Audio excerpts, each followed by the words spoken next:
So hi, I'll talk in English. So my name is Adam and I work for the Public Knowledge Workshop here in Israel, also known as the Hasad Tziburi, and Open Knowledge International. I'll talk to you about metadata for visualizations and why do we need it. But let's begin with a true story. So I was working as a journalist in the newsroom and my editor comes to me and she says, I've got a lead, you need to follow that lead and write a story. What's the lead? Dogs are better than cats, you need to write a story about that. But first I need to find the data to corroborate that story because obviously it's, otherwise it's just an opinion. So I Google a bit and I find this nice poll. And I start looking at the poll, you see it's lots of text, lots of numbers, really hard to find the exact data. So I'm starting to look at it and I find that Americans would prefer to have as pets 20% a giraffe and I think 80% like a dinosaur as a pet. So not exactly what I need, but I keep digging. I find that most Americans think that a dog would be a better president than a cat. So I'm getting closer to the source. And then I hit the jackpot. So cool. More Americans love they love dogs more than cats. So I take a few data points from that poll and I try to make a story. So here's my story. So turns out that 52% of the Americans prefer dogs, and indeed 44% have dogs, while only 21% of the population prefer cats, while 31% actually have cats, which means that at least 10% of the population have a cat that prefer a dog, which is not surprising if you own a cat, I mean, let's be honest. But so I go to my editor and she tells me, you know what, numbers are no good, it will turn away the readers, you have to visualize it, you know, visualization is the tool of the modern age, she keeps saying that. So I open my spreadsheet app and I put up a visualization, but I'm no graphic designer, so I go to my trusted graphic designer and she produces a visualization. She's not a very good graphic designer, okay, let's be honest. But you know, but we have an image now and it's ready for publication, we can put it on the website and everybody's happy, our sponsors are happy. But I have the feeling that we lost something along the way. So what did we lose? This is a Twitter moment, by the way, Michon. Okay, so what did we lose? So we have the static image, it's pixels, but we don't have the data, we don't have the raw data, we don't have the process data. We lost along the way the visualization hint and the visualization process, everything we did, and if we had any context or annotations, I mean, we just have an image which is pixels. And if we ask what we actually need to have with the visualization, it would be exactly the same thing. We want the data, we want the process data, we want the visualization process. And after we take all those sort of parameters or arguments or data and have it with a static image, we need some software to be able to handle that. And when I say handle that, I mean something very specific.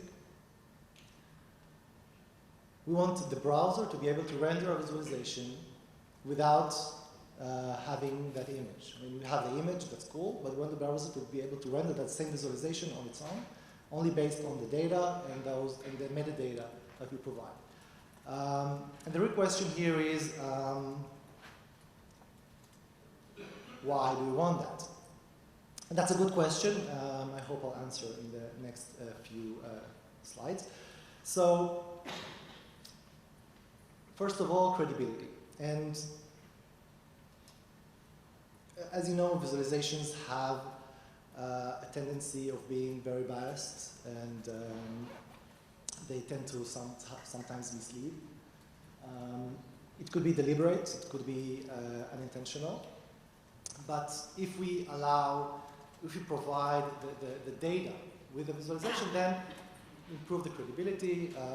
People will say, okay, this is not just something that someone made up, like dinosaurs and giraffes. It's actual a real poll, and it is a real poll. I guarantee that. And I think what the question should be here, do we need to provide the raw data or the process data, which is after we sort of massaged it into a real, into what we actually show? And the answer is we probably need both of the raw data and the process data, and also what we actually do, the processing steps. Okay, and next up, accessibility. And this is a completely different topic. So images are really good for most people, but some people have problems with images, especially those who can't see.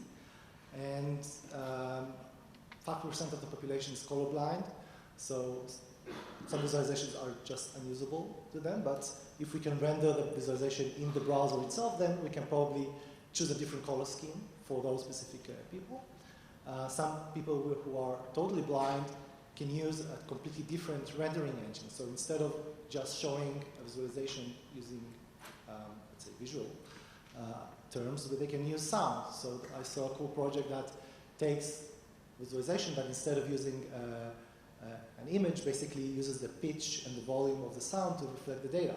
So I'm taking the same metadata and data and rendering a completely different visualization, more matched or adapt to the actual reader. Oops. Exploration is another important thing. So maybe I want to see another part of the data. So as a reporter, I chose a specific subset of the data. I want to make a specific point. Maybe I want to see the data differently, use different axes, maybe see a different region of the data to convince myself that the claim is actually true, or maybe to convince myself that the claim is actually false and the reporter was trying to trick me. So exploring the data. And provenance, which basically means knowing where the data came from. So this is not just about a link to the origin of the data. So let's say I'm using government data.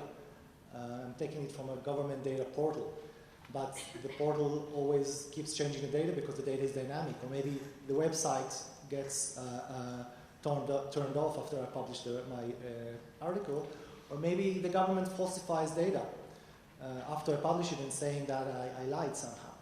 Are these unthinkable scenarios? Well, I guess not. I mean, it's 2017, anything can happen.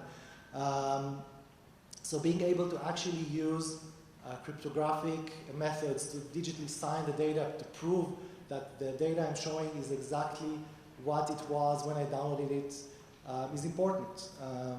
Pretty much the same way that when we go to a website of the bank proves to us that it's indeed the bank we're talking with and not a scammer. So we saw why this is important to have all the metadata. There are lots of benefits. But how can it be done? I mean, and as you know, in the internet, everything needs to be standard, otherwise no one actually uses it. So we need a few standards, and most of the bits and pieces are already here. I mean, there is no standard for visualization metadata, but the bits that will sort of compose it are already here.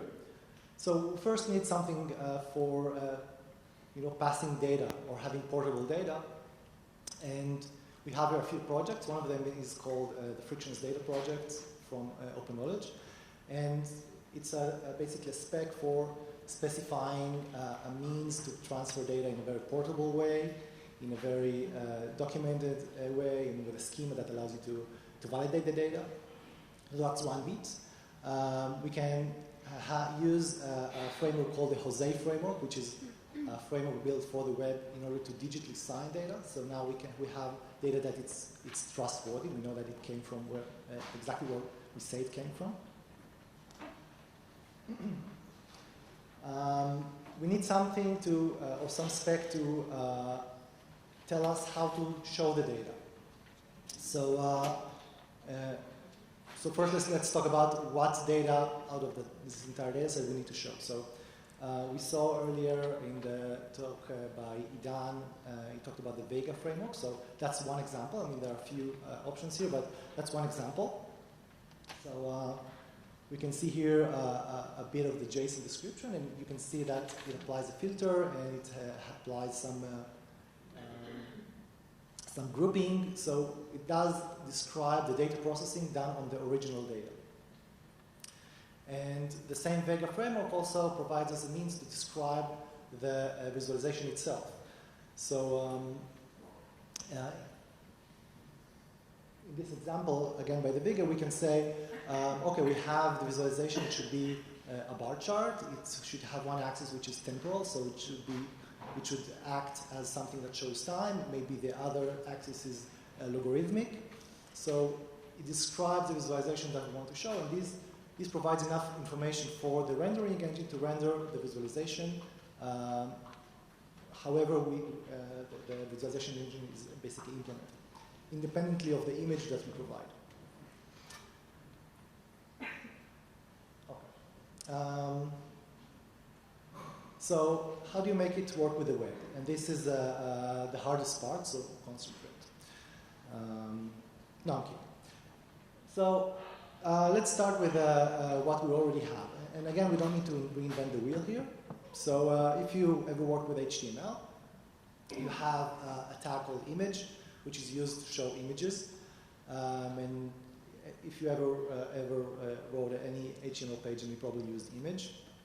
But HTML5 now introduces something called picture, which basically allows us to provide multiple images for basically one single image. And it's usually used, for example, if you want to show a different image in mobile or in desktop.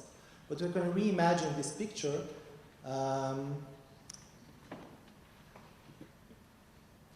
To actually provide us a fallback. So, for example, we have an image, which is the image that our graphic designer prepared. But we can also provide a fallback or an alternative for the image, which is that Vega description, which allows the browser to show that same visualization instead of as an image or a static image, but as actually an interactive visualization rendered by the browser itself. So we have two alternatives here, and for example, I'm browsing to a website, I see a nice image visualization, and I could click an icon and basically open the same visualization as an interactive visualization because I have all the data and all the metadata. So that's cool.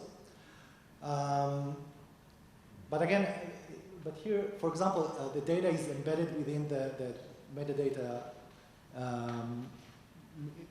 description, and I want to separate that. So again, HTML5 comes to our aid, and we have something called the data element. Data elements allows us to attach data to HTML elements.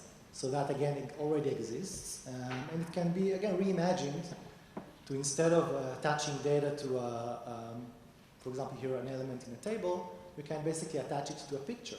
So now we have an image wrapped in a picture with a fallback, which is basically the visualization, and wrapped in a data element, which provides us the data. So we separated the data from the visualization description.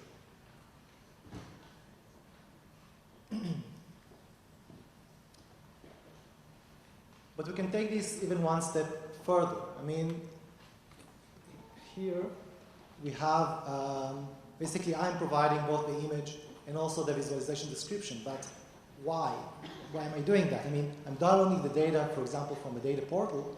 That this exact same data portal can already provide me with a visualization description fit for that specific data. It can provide me with a few ready-made templates for bar charts, for line charts, whatever fits that specific data set.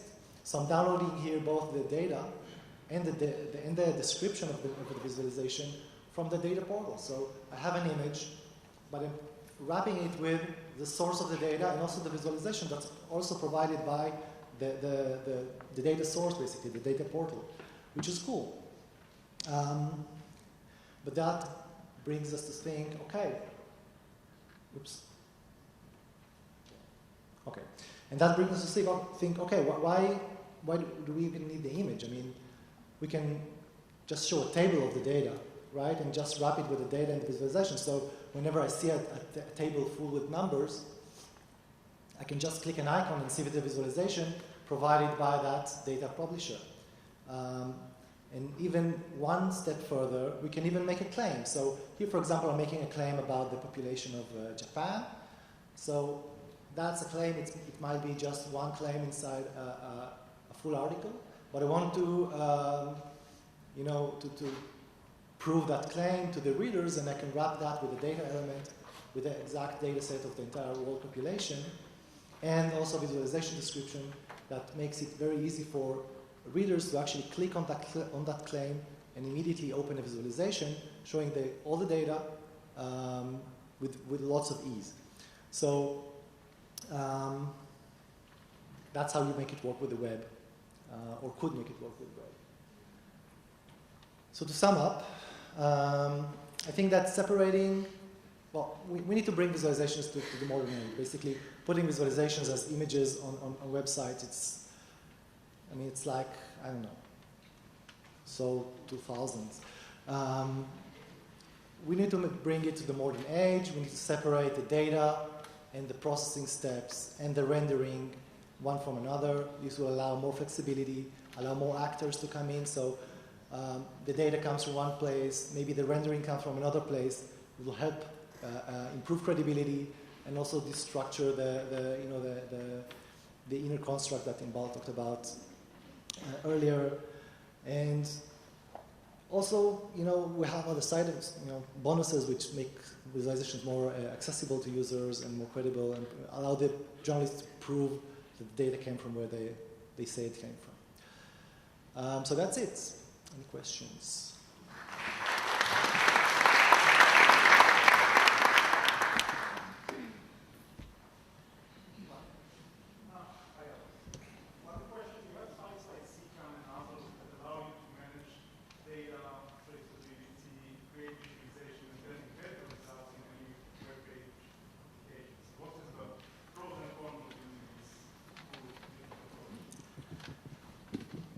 So, okay, yeah, you asked about, for example, CCAN. And so CCAN is a data portal. But again, you take CCAN as an example. So you take the visualization from CCAN and you embed it in the web page. So again, you see just one rendering or one representation of the data. You cannot really change it. And the basic idea here is that you have the data and you have all the information you need. You can install a plugin in your browser and see the data completely differently. You might choose to really add different rendering engines, and it's on the user's, basically on the user's responsibility or the user ability to see the data differently. It doesn't matter if you take the visualization as an image or just embed it from somewhere else. It's still, the publisher's call on how to visualize it. And by moving that power to the reader to decide how to visualize the data, you're actually making a paradigm shift here. Thanks very much for the presentation. I like very much how you outlined the whole process of curating data, analyzing it, and then also motivating them with provenance for trust building. And also you mentioned very nicely how you search for data in the first place, the different data, articles, etc. Now I wanted to ask, do you see a need to also capture and describe the search process, the research that the journalist, the data journalist executes in order to find sources? Because that would also add to credibility probably, or is that something it's a business secret that you will keep for yourself? So that's interesting. The research process is also interesting, but I can't think of a good way to sort of capture it. The only sort of analogy I can find is, for example, for when as a scientist you work in a lab, you always have to document everything you do, because if you don't do that, then your findings are considered invalid. So maybe we should start doing that as well as journalists. That's a good idea.